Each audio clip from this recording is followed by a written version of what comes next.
Good morning, dear students. Here your teacher Dalsy. So, how's you all? And as you know कि हमने कल अपना chapter या topic start किया था and the name of topic was the plasma membrane. उसी topic plasma membrane में आज हम क्या डिस्कस करेंगे, the transport in plasma membrane. मतलब कौन कौन सी ट्रांसपोर्ट होती है मेम्ब्रेन के अक्रॉस। तो मेम्ब्रेन के अक्रॉस जो मूवमेंट है ना, वो दो तरीके से हो सकती है। इट कैन बी पैसिव और कैन बी एक्टिव। अगर तो एनर्जी की रिक्वायरमेंट नहीं है किसी मटेरियल के ट्रांसफ़र के लिए, तो उस ट्रांसपोर्ट को हम क्या बोलेंगे, पैसिव ट्रांसपोर्ट। और अगर किसी ट्रांसपोर्ट के लिए हमें एनर्जी की ज़रूरत है, तो वो ट्रांसपोर्ट कौन सी होगी, आपकी active transport. When you have to pass that material from high concentration to low, तो डाउन द कंसंट्रेशन अगर मूव कर रही है कोई चीज़ तो हमें एनर्जी नहीं चाहिए, उसे पैसिव ट्रांसपोर्ट बोलते हैं। और अगेंस्ट द कंसंट्रेशन ग्रेडियंट, मतलब from low concentration to high, अगर कोई चीज़ मूव कर रही है तो वहाँ पे एनर्जी चाहिए, और उसे हम क्या बोलते हैं, एक्टिव ट्रांसपोर्ट। तो जो मेम्ब्रेन के क्रॉस ट्रांसपोर्ट है पैसिव वाला, उसकी जो फर्स्ट फॉर्म है दैट इज़ डिफ्यूजन। तो डिफ्यूजन क्या है, एक ऐसा प्रोसेस जिसमें सब्सटेंस मूव करते हैं अलोंग द कंसंट्रेशन ग्रेडियंट, मतलब फ्रॉम हाई कंसंट्रेशन टू लो, ताकि जो कंसंट्रेशन ग्रेडियंट है वो भी मेंटेन रहे। और इन फैक्टर्स को आप क्या क्या क्या जो सब्सटेंसेस हैं वो अफेक्ट करते हैं, टेम्परेचर अफेक्ट करता है, ठीक है। Second, mass of diffusing substance, मतलब जो सब्सटेंस आप डिफ्यूज कराना चाहते हो उसका मास कितना है। फिर the surface area of diffusion across, मतलब किस सरफेस के अक्रॉस आपकी डिफ्यूजन आप ऑब्जर्व कर रहे हो। फिर डिफ्यूजन का डिस्टेंस, मतलब कहाँ से लेकर कहाँ तक।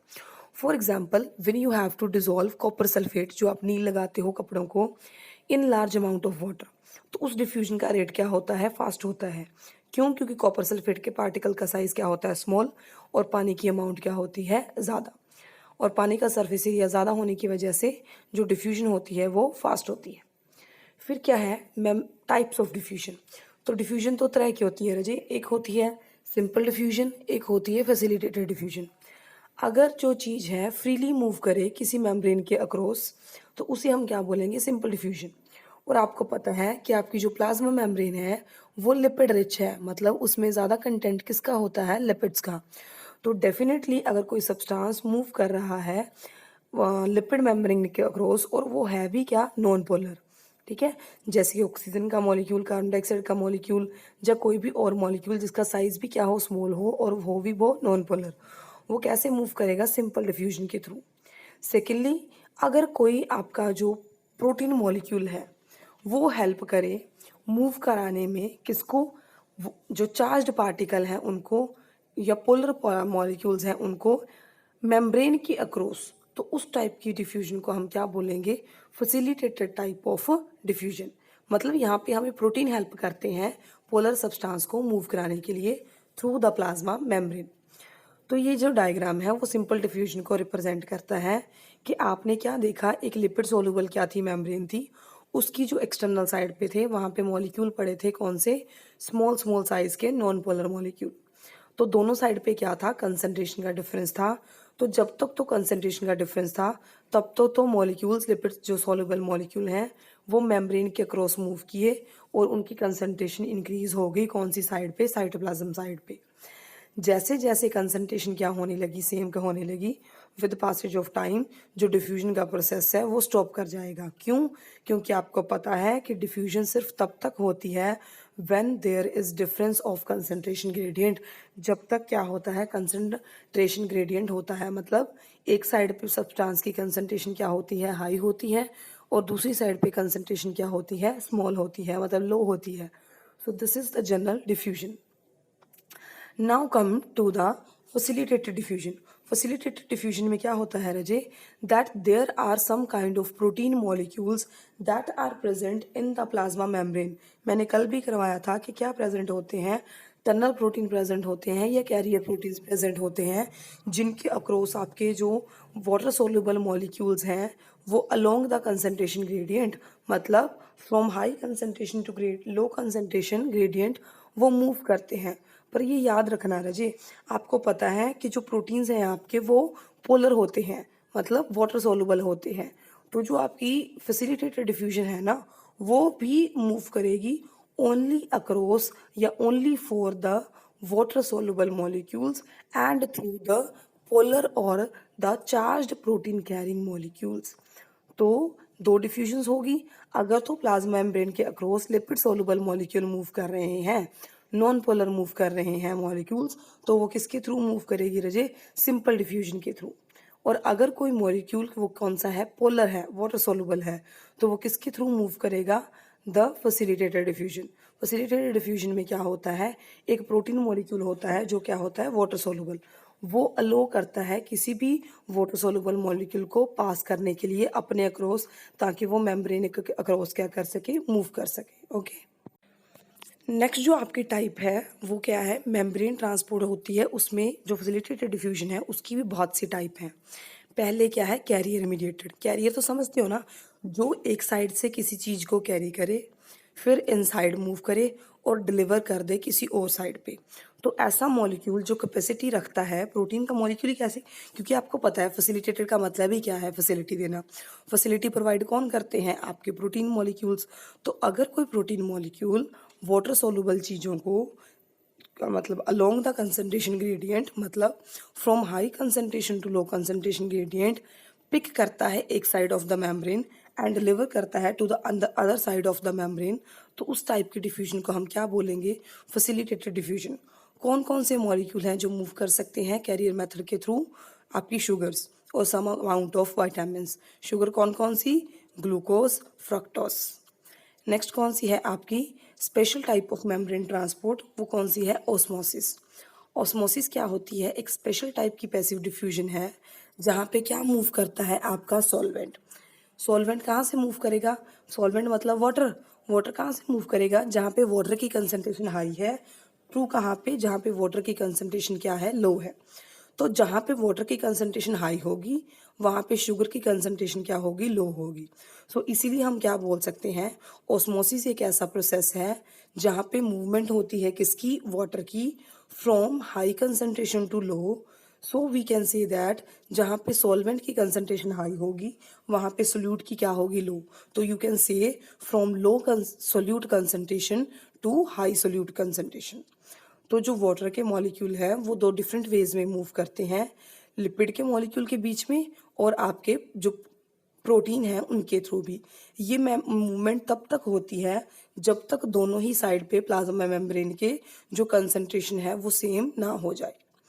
तो whenever you have to see कि आपने ऑस्मोसिस ऑब्जर्व करनी है, तो क्या होता है? आप अपने फ्रूट को रख देते हो किस पानी में? मतलब सिंपल वाटर में। तो आपके फ्रूट्स क्या कर जाते हैं? स्वेल अप कर जाते हैं। तो आपके सिंपल पानी में कंसंट्रेशन क्या होती है? लो होती है। तो उस सोल्यूशन को आप क्या बोलोगे? Hypotonic solution. क्यों? क्योंकि पानी क्या है? ज़्यादा है और आपका जो सोल्यूट है वो क्या है? कम है। तो आपका पानी क्या करेगा? मूव करेगा फ्रूट के इनसाइड, तो आपका फ्रूट क्या कर जाएगा? Swell up. उस प्रोसेस को क्या बोलते हैं? एंडोऑस्मोसिस।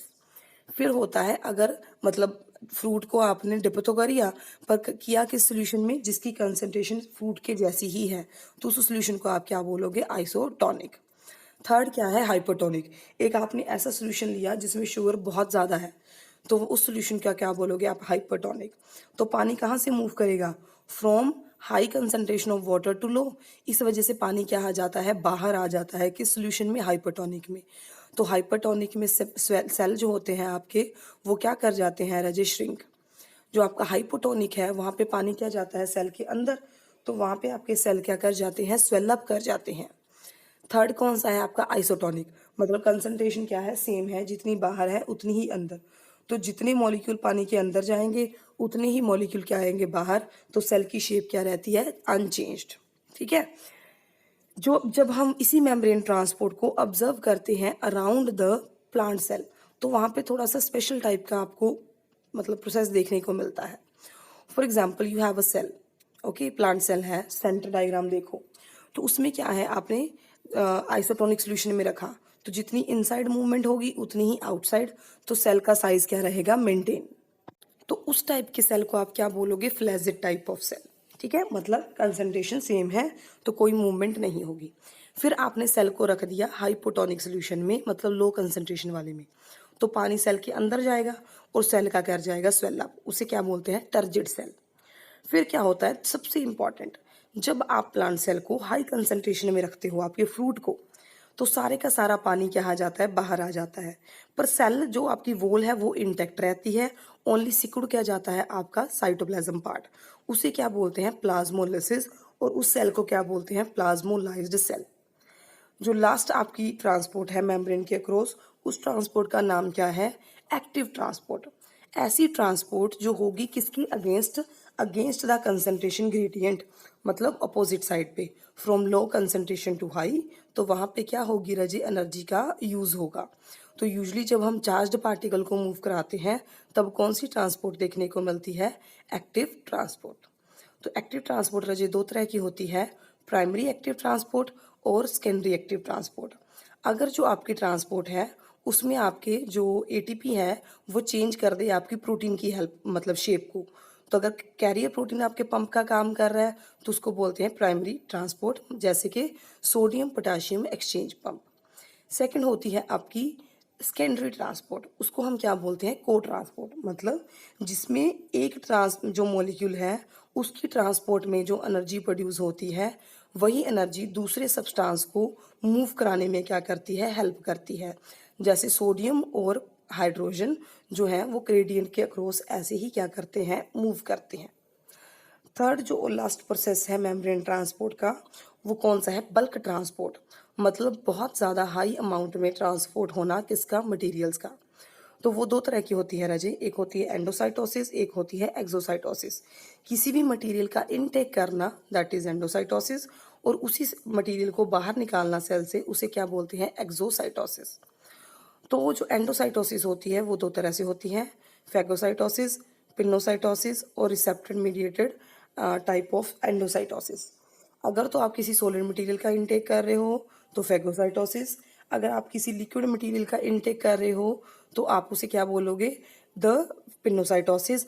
और अगर कोई रिसेप्टर मॉलिक्यूल मटेरियल इनटेक में हेल्प कर रहा है तो उसे आप क्या बोलोगे, receptor mediate type of transport. Okay, this is all for membrane transport. इसके साथ आपकी प्लाज्मा मेम्ब्रेन कंप्लीट हो गई है। Thank you.